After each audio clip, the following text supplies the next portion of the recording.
Everyone, जैसे कि आप सभी जानते हैं सीटेट नज़दीक है, तो उम्मीद करती हूँ कि आपकी पढ़ाई चल रही होगी बेहद अच्छी। आज डिस्कस करेंगे हम साइकोलॉजी सीडीपी का इम्पोर्टेंट टॉपिक जिसका नाम है अभिप्रेरणा का सिद्धांत। मोटिवेशन आपने पढ़ा होगा, मैंने भी इसकी थ्योरी यहाँ पर कवर कराई है। मोटिवेशन में आज हम डिस्कस करेंगे थ्योरी नंबर 1 जिसका नाम है आवश्यकता का मांग सिद्धांत, मांग पूर्ति सिद्धांत, जो दिया है किसने? अब्राहम मैस्लो ने। अब्राहम मैस्लो जो कि अमेरिकन साइकोलॉजिस्ट है, इन्होंने एक 1943 में एक बुक लिखी थी जिसका नाम था a human psychology of motivation. ठीक है, जिसमें इन्होंने इस थ्योरी का जिक्र किया है और ये 5 पदीय यहाँ पर इस तरीके से इन्होंने आवश्यकताओं को बताया है जीवन की या फिर मनुष्य की, जिसमें कि 5 स्टेप्स है। 5 स्टेप्स होने की वजह से, 5 पद होने की वजह से, 5 पदीय सिद्धांत देने की वजह से इसको पदानुक्रम सिद्धांत भी कहते हैं। तो चलिए भी डिस्कस करते हैं, समझ लेते हैं कौन थे यहाँ पर अब्राहम मैस्लो। अब्राहम मैस्लो की अगर बात करें तो इन्हें मानवतावादी उपागम के पितामह कहा जाता है, यानी कि साइकोलॉजी में जिस तरीके से हम उपागम पढ़ते हैं, संज्ञानवादी उपागम और व्यवहारवादी उपागम, तो ये संबंधित थे किससे? मानववादी उपागम से। किससे संबंधित थे? मानववादी उपागम से। ठीक है, तो यहाँ पर इन्होंने जो थ्योरी दी है काफी फेमस है, सीटेट में, केवीएस में, एनवीएस में या फिर सुपर टेट में भी ये पूछी जा चुकी है, DSSB में भी कई बार पूछी जा चुकी है। सीटेट क्योंकि नजदीक है, आप सभी उसकी तैयारी कर रहे होंगे, तो ये एग्जाम के पॉइंट ऑफ व्यू से काफी इंपॉर्टेंट है। चैनल पर आए हैं आप पहली बार तो चैनल को कर ले सब्सक्राइब। चलिए डिस्कस करते हैं, थ्योरी को समझते हैं। थ्योरी क्या है, सबसे पहले हम समझेंगे अब्राहम मैस्लो के बारे में, उसके बाद में समझेंगे हम पदानुक्रम जो सिद्धांत इन्होंने दिया है उसके बारे में। तो अब्राहम मैस्लो ने मनुष्य की आवश्यकता मांग पूर्ति को एक पिरामिड के रूप में प्रस्तुत किया। ये देखो, ये पिरामिड ही है। क्यों? क्योंकि जीवन में जो आवश्यकताएं एकदम बेसिक सी होती है, वो कहीं ना कहीं मतलब उनका वो उन्हें हम ज्यादा इंपॉर्टेंस देते हैं, और फिर इस तरीके से आवश्यकताएं तो लेवल तो ऊंचा होता चला जाता है, लेकिन उनका जो कह सकते हैं ब्रॉडनेस कम होती चली जाती है। तो इस वजह से ये एक पिरामिड बन जाता है। बात क्लियर हुई। अब बात करें कि अब्राहम मैस्लो ने अपने अध्ययन में आत्मसिद्धि प्रत्यय के आधार पर मनुष्य की आवश्यकताओं का मांग पूर्ति सिद्धांत दिया। आत्मसिद्धि जो जिसे हम इंग्लिश में बोलते हैं सेल्फ एक्चुअलाइजेशन, जैसे हम अपनी संतुष्टि के कोई काम करते हैं ना, हम अपनी संतुष्टि के लिए करते हैं कि मुझे इसमें कीर्तिमान स्थापित करना है, इस तरीके से, तो उसे आत्मसिद्धि बोलते हैं। तो हर किसी की तो ये इच्छा नहीं होती है कि मुझे जगत में या फिर दुनिया समाज में एक नाम कमाना है, मतलब फेमस होने की इच्छा सबकी होती है, लेकिन एक कीर्तिमान स्थापित करने का जो साहस, जो हिम्मत होती है, वो ये किसी किसी में होती है। यानी यहाँ पर जो पहुंचने वाला इंसान होता है वो 1% होता है। पूरा कॉन्सेप्ट समझेंगे, डोंट वरी, इसमें कंफ्यूज होने वाली कोई बात नहीं है, क्योंकि बहुत ही सरल है, बहुत ही सिंपल है। तो समझते हैं। इंग्लैंड के अर्थशास्त्री इन्होंने 2 प्रकार के प्रेरकों की व्याख्या की, जन्मजात प्रेरक और जिसे हम यहाँ पर जो इन्होंने प्रेरक बताए हैं, 2 प्रकार के प्रेरक, क्योंकि हम मोटिवेशन पढ़ रहे हैं, अभिप्रेरणा पढ़ रहे हैं, तो अभिप्रेरणा जो आती है वो किसी न किसी प्रेरक से आती है ना। तो वो कौन कौन से प्रेरक होते हैं जिनसे इंसान अभिप्रेरित होता है? अगर बात करें तो इन्होंने 2 कैटेगरी बताई है। एक तो जन्मजात, यानी कि जो बायोलॉजिकल होते हैं, जिन्हें हम जन्म से लेकर पैदा होते हैं, जैसे भूख हो गई, नींद हो गई, प्यास हो गई, इन पर हमारा कंट्रोल नहीं होता, इस वजह से हम इनको आवश्यक मतलब एक तरह से दैहिक बोलते हैं, एक तरह से जैविक भी बोलते हैं। ठीक है, बायोलॉजिकल बोलते हैं, जन्मजात बोलते हैं, आनुवंशिक बोलते हैं, क्योंकि इन पर हमारा कोई कंट्रोल नहीं होता है, और अगर इनकी आवश्यकता हमारे जीवन में है तो इन्हें पूरा करना निश्चित तौर पर आवश्यक हो जाता है। ठीक, दूसरी बात करें, दूसरा जो प्रेरक होता है वो होते हैं अर्जित, जो जो मतलब हम कह सकते हैं कि दुनिया से, समाज से चीजों को देखकर इंसान प्रेरित होता है, उन्हें अर्जित अभिप्रेरक बोलते हैं, या फिर हम उन्हें को जिनको हम एक्वायर करते हैं। जैसे पद है, कोई पद किसी ने ले लिया, कोई आपके गली मोहल्ले में से, पड़ोस में से कोई DM बन गया, कोई SDM बन गया, कोई जो है दरोगा बन गया, या फिर कोई टीचर बन गया, कोई लेक्चरर बन गया, प्रोफेसर बन गया, तो आपके भी मन में वो इच्छा होगी, आपने वहां से ये अर्जित कर लिया, ये जो प्रेरक है वहां से आपको प्रेरित कर रहा है, और आपके भी मन में इच्छा होगी कि ये पद मुझे भी मिलना चाहिए। ठीक है। फिर जब किसी को सम्मान प्राप्त होता है तो आपके भी मन में इच्छा होती है मतलब आप उसे ग्रहण कर लेते हैं, एक्वायर कर लेते हैं। इस वजह से इनको अर्जित बोला जाता है। प्रतिष्ठा, समाज में क्या आपका सम्मान है, क्या क्या आपकी प्रतिष्ठा है, तो दूसरे को देखकर आपके भी मन में ये इच्छा जगती है। तो जब दूसरों को देखकर आपके मन में कोई इच्छा आ रही है, उससे आप अभिप्रेरित हो रहे हैं, तो वे जो कारक होते हैं वो अर्जित होते हैं। तो इस तरीके से उन्होंने दो प्रकार के प्रेरकों की यहाँ पर व्याख्या की है। तो ये बात आपको क्लियर हो गई होगी कि किस तरीके से जो अर्जित होते हैं और कौन से जन्मजात होते हैं। ठीक है। तो बात करें कि इनमें से आवश्यक कौन से होते हैं, तो सीधी सी बात है, आप सभी भी जानते हैं कि आवश्यक तो यही होंगे। अगर इनकी पूर्ति नहीं होती है तो इनकी पूर्ति हुए बिना इंसान का काम नहीं चल सकता। एक बार को अगर इनकी पूर्ति ना हो तो इंसान का काम चल सकता है।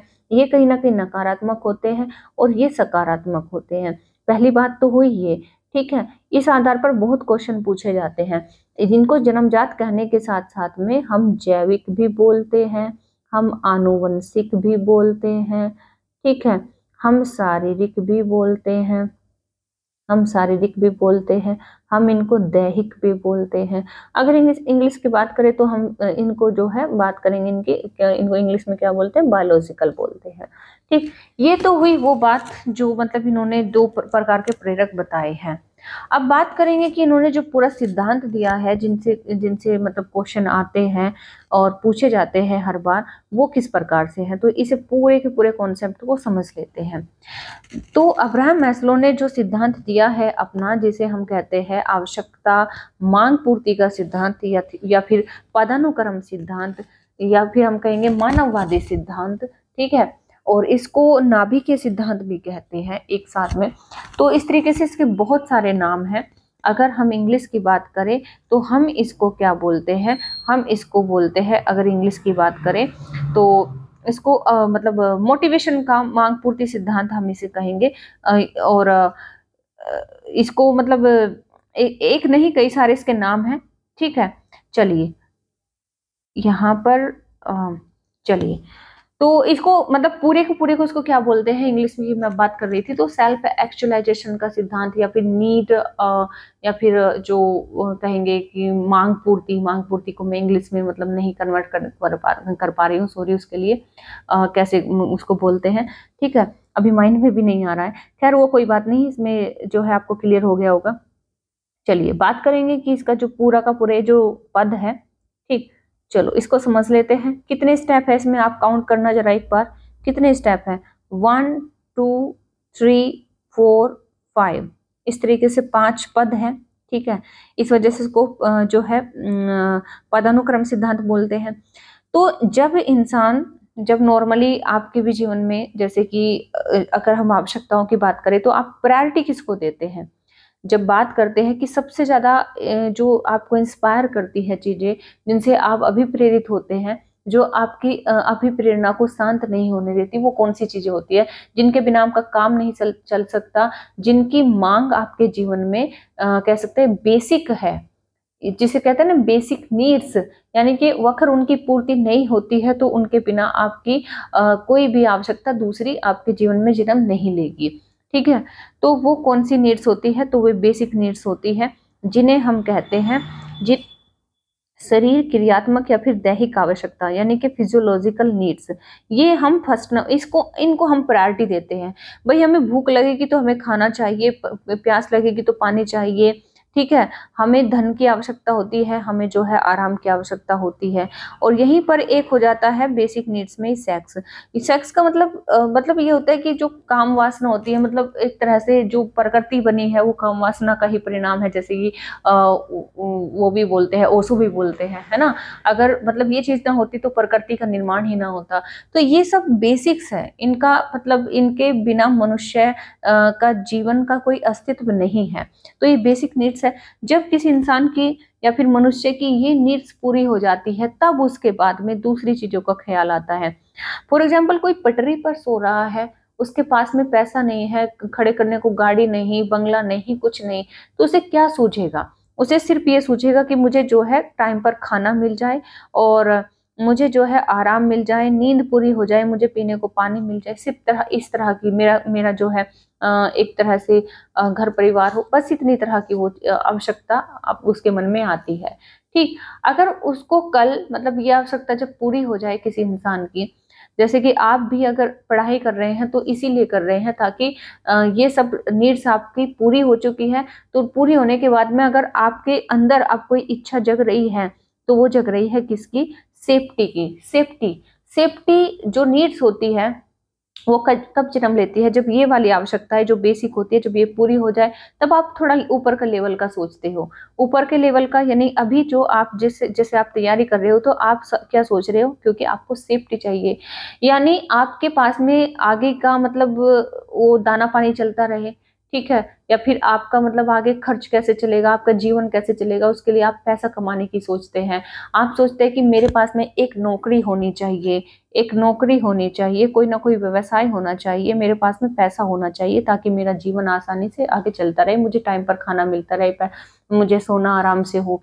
ठीक है, फॉर एग्जाम्पल आपकी नौकरी मिल गई आपको और आपके पास में नौकरी आ गई, तो सीधी सी बात है आपकी जो सेफ्टी बन गई, आपका जीवन सुरक्षित तो हो गया। ठीक है, ये वाली नीड्स आपकी पूरी हो गई, सुरक्षा की आवश्यकता जो थी आपकी पूरी हो गई। लेकिन अब जैसे नौकरी लग गई तो आपके अंदर क्या जगेगा कि मेरे 4 लोगों में जान पहचान हो, लोग मुझे थोड़ा पसंद करें। ठीक है, जान पहचान हो, लोग मुझे पसंद करें, यानी बिलोंगिनेंस एंड लव नीड्स, ये नीड्स पैदा होने लगती है कि मेरे फ्रेंड्स बने आसपास, आप सर्कल बनाना शुरू कर दोगे, लोगों से मिलना जुलना शुरू कर दोगे। जब तक आपके पास में पैसा नहीं था, नौकरी नहीं थी, तो क्या आप मतलब ये वाली चीज सोच पा रहे थे? ये ऊपर वाली दूसरे नंबर तीसरे नंबर की नहीं ना, तब तक तो आप सिर्फ ये सोच पा रहे थे कि मुझे टाइम पर बस खाना ही मिल जाए, टाइम पर सोना मिल जाए, बस इतना, है ना। लेकिन अब आपके पास में नौकरी आ गई, पैसा आ गया, अब आप दोस्त बनाने की होड़ में जाते हैं, लोगों से अपना मतलब लोगों की नजरों में अच्छा बनने की कोशिश करते हैं, मिलना जुलना, समाज में उठना बैठना शुरू कर देते हैं। क्यों? क्योंकि आपके अंदर इच्छा जग चुकी है किसकी? आत्मीयता की। तो आपकी जो मांग है वो एक दूसरे लेवल पर पहुंच चुकी है, जो आपकी आवश्यकता है, ठीक है, वो कहाँ जा चुकी है? सम्मान, उसमें उसे क्या चाहिए? आत्मीयता, यानी कि प्रेम बढ़ाना है, लोगों से मेल जोल बढ़ाना है। जब लोगों से मेल जोल बढ़ता है तो जिस तरह का आप ग्रुप बनाते हैं उसमें किसी ना किसी सम्मान की आवश्यकता होती है ना। आप चाहते हैं कि मुझे प्यार तो मिल गया लेकिन साथ ही साथ मुझे मेरे लोग रेस्पेक्ट करें, मैं कहीं पर भी जाऊं, मैं कहीं पर भी जाऊं, किसी से भी मिलूं, मुझे सम्मान मिले, समाज में मेरा सम्मान हो, कोई ना कोई काम तो ऐसा होना चाहिए। यह तो बड़ा घर हो, गाड़ी हो, बंगला हो, ये सब होना चाहिए, ये सब हो गया आपके पास में। अब आपको सम्मान चाहिए, सम्मान के लिए आप क्या करोगे? या तो मतलब अगर हम गांव की बात करें तो नॉर्मली लोग क्या करते हैं? चेयरमैन या प्रधानी के इलेक्शन लड़ते हैं। अगर शहर की बात करें तो मेयर के इलेक्शन लड़ने लगते हैं। अगर बात करें किसकी की, अगर किसी मतलब या तो किसी की सदस्यता ले लेंगे या फिर किसी के उसके मतलब मेंबर बन जाएंगे, जिसे हम ये बोलते हैं चैरिटी वगैरह, या फिर किसी फाउंडेशन में, इस तरीके से मतलब अपना जो मेल जोल जो बढ़ाया उसमें आप सम्मान की मतलब अपनी इच्छा रखने लगते हैं, तो सम्मान की आवश्यकता आपकी बढ़ जाएगी, आपकी जो नीड्स है वो सम्मान की एक और जो लेवल मतलब ऊपर हो जाएगा।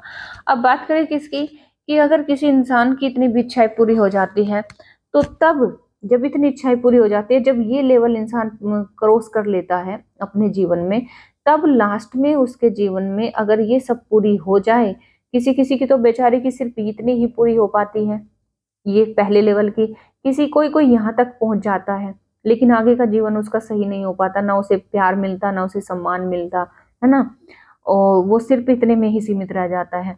फिर अगर कोई यहाँ तक भी पहुंच गया, कोई कोई होते हैं कुछ चुनिंदा लोग जिन्हें बहुत प्यार मिलता है, आस पास में, रिश्तेदारी में, घर परिवार में, मोहल्ले पड़ोस में प्यार मिलता है, और कोई कोई अगर यहाँ तक भी पहुंच गया तो उसे हमेशा, कुछ लोग ऐसे होते हैं कि उनको सम्मान भी मिलता है, सम्मान भी वो प्राप्त कर लेते हैं। लेकिन ये लोग जो होते हैं, जिन्हें सेल्फ एक्चुअलाइजेशन वाले जो लोग होते हैं, ये बहुत ही कम परसेंटेज में यहाँ तक लोग पहुंचते हैं, इंसान यानी मनुष्य यहाँ तक बहुत कम पहुंचता है।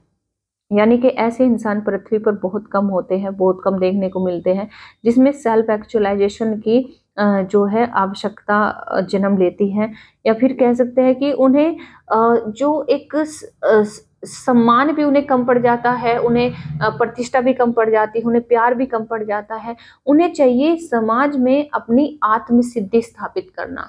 जैसे कि अगर हम बात करें कि ऐसी इच्छा वाले किसी भी तरह के इंसान हो सकते हैं, जैसे कि भगत सिंह को हम कह सकते हैं।